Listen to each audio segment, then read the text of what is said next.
Vous suivez la télévision Isanganiro. Bienvenue, chers téléspectateurs, à ce journal dont voici les principaux titres. Certains rapatriés demandent à être assistés financièrement après être rentrés au bercail. Ceux qui se sont entretenus avec la télévision Isanganiro indiquent qu'ils se sont déjà lancés dans des activités génératrices de revenus. Vous aurez les détails au cours de ce journal. Et en international, nous allons parler de ce licenciement massif que subissent les employés de Twitter. Les informations tirées sur Euronews indiquent qu'après le rachat de cette entreprise par Elon Musk, cette dernière subit de grands changements. Tout de suite, les détails.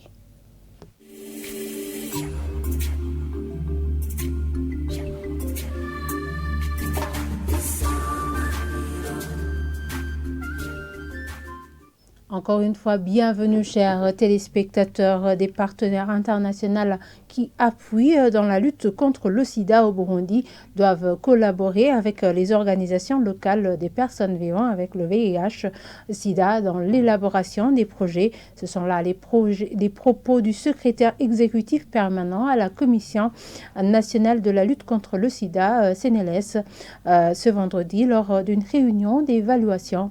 Dr Désiré Ndouimana indique qu'il existe quelquefois des violations des conventions. Suivez-le.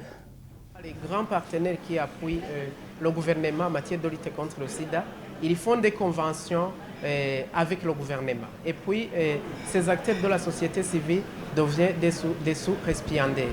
Et en élaborant ces documents de convention, le plus souvent, ces organisations elles-mêmes participent.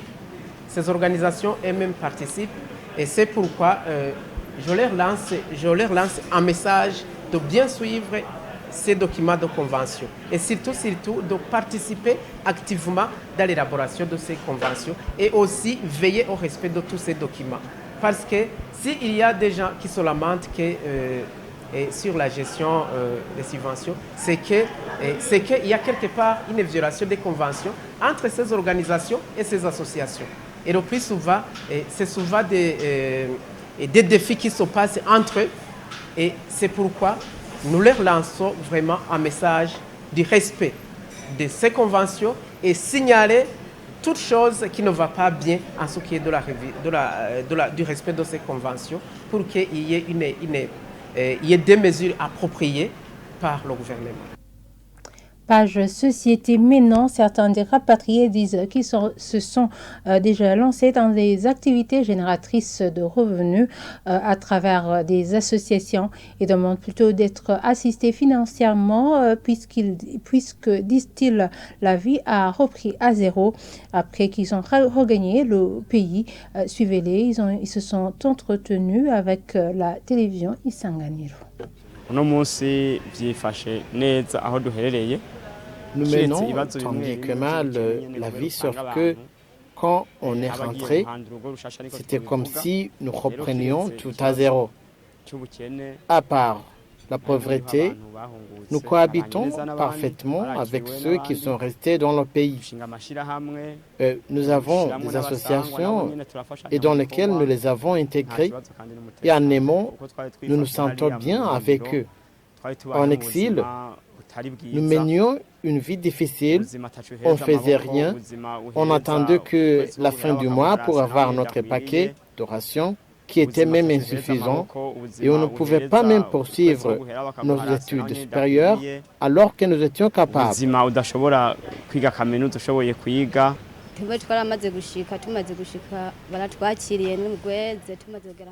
Nous avons été bien accueillis. Nous nous sommes mis ensemble avec ceux qui sont restés dans le pays pour lancer une association œuvrant dans le domaine de tissage des paniers, des nattes et autres objets. Avec notre paquet retour, nous avons d'abord réhabilité nos maisons que nous avons retrouvées en très mauvais état. Et par après, nous avons lancé une association. Après avoir tissé les différents objets, nous les vendons, puis nous achetons des chèvres. À part la sécheresse, qui risque d'empêcher à nos cultures d'accroître, la situation est généralement bonne. Nous demandons surtout des appuis financiers pour développer nos activités.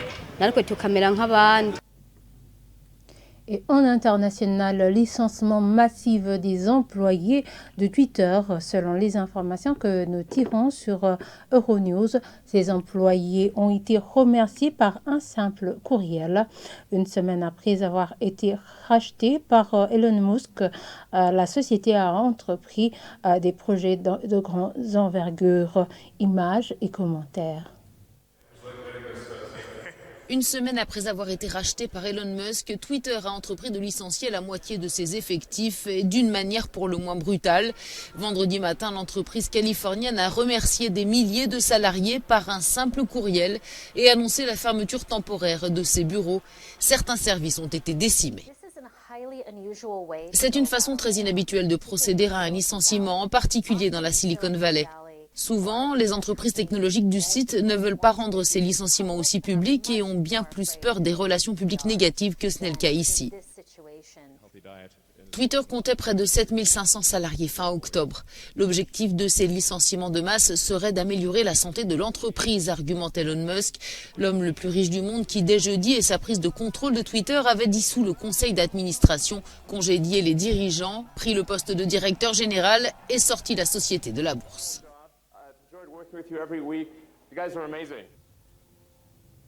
Et toujours en international, le président russe a annoncé ce vendredi que les civils de Kherson doivent être éloignés des zones dangereuses de combat. Vladimir Poutine a également déclaré que le nombre de nouvelles recrues a largement dépassé celui qui était prévu. Un reportage de nos confrères d'Euronews. Ce vendredi marquait le jour de l'unité nationale en Russie. Lors d'une courte cérémonie sur la place Rouge à Moscou, Vladimir Poutine a appelé à éloigner des zones de combat les habitants de Kherson en Ukraine. Le chef du Kremlin s'est aussi vanté d'avoir dépassé les objectifs de mobilisation de réservistes.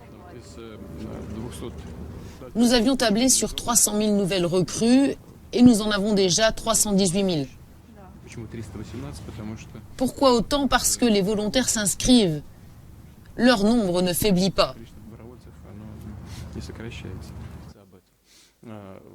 Alors que des milliers d'hommes russes ont fui leur pays de peur d'être mobilisés, Vladimir Poutine aurait signé une loi autorisant le recrutement de personnes condamnées pour des crimes graves.